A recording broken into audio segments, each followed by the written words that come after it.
Now I am going to proceed to the lifting of the barrel by means of this hoop, which is called mold and is the head. Here is actually put almost always a wide and a narrow one, because the boards, as they are not all the same, is put a wide and a narrow one in order to make the barrel as compact as possible.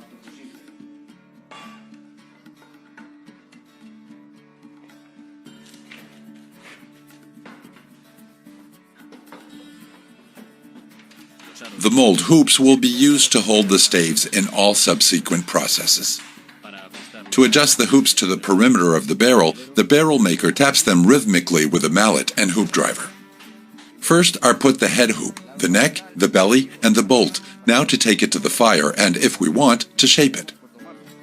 To be able to give it the pot-bellied shape, the barrel maker must give flexibility to the staves. Yes, this is called barilla, and generally, almost always oak wood is used. Oak wood because it is harder and warmer. The lathes are simple tensioning tools topped by a tow rope that the barrel makers use to shape the barrels or kegs. These are the chocks to be able to turn it later. Now I am watering it a little, in order to get more humidity in the barrel and more flexibility in the wood, and then, as it gets more flexible, it will be easier to shape it. This is a very slow process. We must be aware of the fire and the temperature that the wood is getting. The hand itself tells about this. The hand tells you when the barrel is already hot, because it has already told you. When the barrel maker calculates that the staves are sufficiently wet and hot to be able to bend them, he begins to tighten the lathe tow ropes, little by little, making sure that the boards do not break when closed.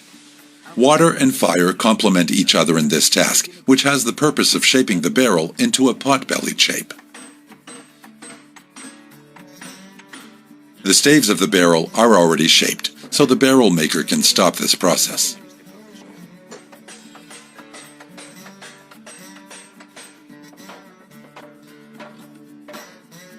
This is what we are doing now. What we are doing now is the rebatido of the barrel, and is convenient to adjust a little bit so that the boards match up with each other. We are going to proceed to make the hoops, the original hoops, with which we will finish the barrel. This is a galvanized strip. Now I am going to mold the hoop a little bit, to give it the shape of the barrel. Now we measure it always, as I say, by a good eye. Now I am going to nail it.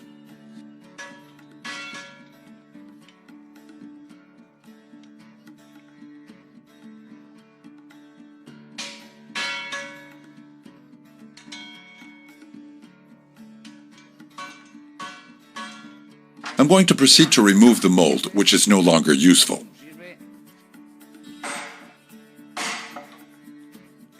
Now I'm going to proceed to make the belly, which is the same process. These hoops generally are always put with a rivet, in case the hoop needs to be lengthened or shortened later. The fabrication of each of the 4 final hoops, which Joseph places in the barrel for the time being, follows the same process. One by one, the 4 final hoops will be in charge of holding the staves. The barrel is now practically tooled. The testing consists of lowering the head a little, so that later on, besides from making the barrel look more beautiful, the bottom can enter more easily. The essential thing also, which is very important, is that the adze is always well sharpened, because if it is not well sharpened, it is difficult to cut it. Now I'm going to pass over the head a little bit to even it out, and then again I take a look at it. This is the estovador. The estovador is the one that weakens the wood inside and leaves it all evened out, making it a bit of a hype, as if it was like a boiled egg inside, in order to remove from the middle and not to remove neither from above nor below. The garzador is a very particular blade, because it has 2 blades that are the ones that mark, and then this is the one that pulls it out. With this, I'm going to make the groove to be able to put the bottom. The barrel maker will follow the same process to make the grooves in the 2 heads of the barrel, in which the bottoms will be fixed. Now I'm going to proceed to the measurement of the barrel. You know that to make a circumference, all 6 points are needed. This has to be very accurate so that there are no leaks later. Now I am basting the bottom, adjusting it to take advantage of as much material as possible. These are two-pronged nails. Then between each board we put an anilla board.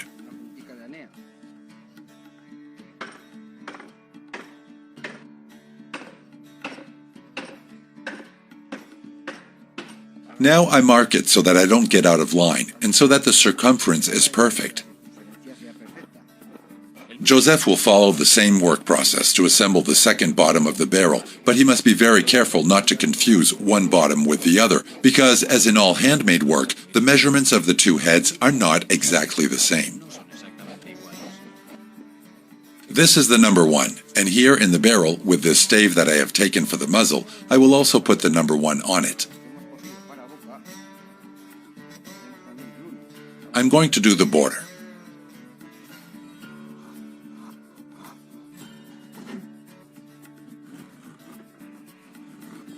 Now I'm going to proceed to put the bottom.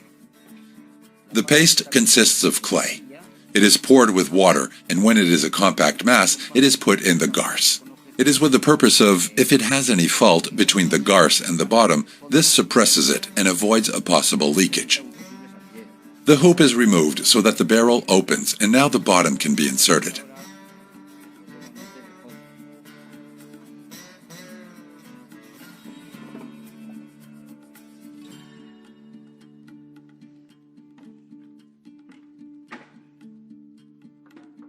Once the bottom has been placed in the barrel head, the hoops must be retightened so that the whole assembly does not disassemble. Now I am going to unhook the head hoop to adjust it now and leave it on definitively. After adjusting the measurement more precisely, Joseph replaces the primitive rivet with 2 others that will remain fixed. To avoid deforming the strip, Joseph helps himself with a piece of wood. The placement of the second bottom presents more difficulties because the opposite side is closed. To connect it, Joseph uses lag bolts. In this way, he can insert the strip of sheet metal that will help him to gradually rise the bottom until it fits tightly into the groove. The bottoms also have their names because they are always made up of 5 pieces called chantel, contre-chantel, medium, contre-chantel, and chantel. Here, as you can see, I'm placing the claveris. The claveris of the hoops are all on the same stave. It is a stave that generally always uses a wide stave for the muzzle. The barrel maker must open the muzzle of the barrel. To do this, he uses a special auger. The plug and the rag. Here is the barrel already finished. We can say that with Joseph Fernandez, now retired, ends a saga of master barrel makers in the Navarrese town of Saint-Andrian.